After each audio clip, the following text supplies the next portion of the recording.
Drugs వెనుక international mafia మనల్ని మత్తుకు బానిసలు చేసేందుకు శత్రు దేశాల కుట్ర. నీళ్లు, కూల్ డ్రింక్స్, ఫుడ్ లో డ్రగ్స్ కలిపి అలవాటు చేస్తున్నారు. పార్టీలకు వెళ్ళినప్పుడు అలర్ట్ గా ఉండండి. హైదరాబాద్ సిపి కొత్తకోట శ్రీనివాసరెడ్డి కీలక వ్యాఖ్యలు. బోయిన్పల్లిలో 8.5 కోట్ల విలువైన డ్రగ్స్ పార్టీవేత్త, 3 అరెస్ట్. మన దేశ యువతను నిర్వీర్యం చేసేందుకు శత్రు దేశాలు కుట్ర చేస్తున్నాయని, డ్రగ్స్ అలవాటు చేసేందుకు కొత్త ఎత్తులు వేస్తున్నాయని Hyderabad city police commissioner Kottakota Srinivasa Reddy అన్నారు. రాష్ట్రంలోకి డ్రగ్స్ సప్లై వెనుక ఇంటర్నేషనల్ మాఫియా హస్తం ఉందని, వారు యూత్ ను డ్రగ్స్ కు బానిసలు చేసి దేశాన్ని విచ్ఛిన్నం చేయాలని చూస్తున్నారని కీలక వ్యాఖ్యలు చేశారు. ఎఫెటమైన్ డ్రగ్ ను ట్రాన్స్పోర్ట్ చేస్తున్న 3 సభ్యుల ముఠాను హైదరాబాద్ నార్కోటిక్ ఎన్ఫోర్స్మెంట్ వింగ్ పోలీసులు సోమవారం అరెస్ట్ చేశారు.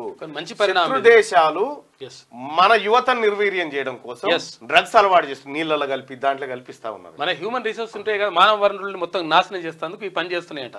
కానీ మంచి పని చేస్తున్నారు, ఇంకా కొంచెం దృష్టి పెట్టాలి.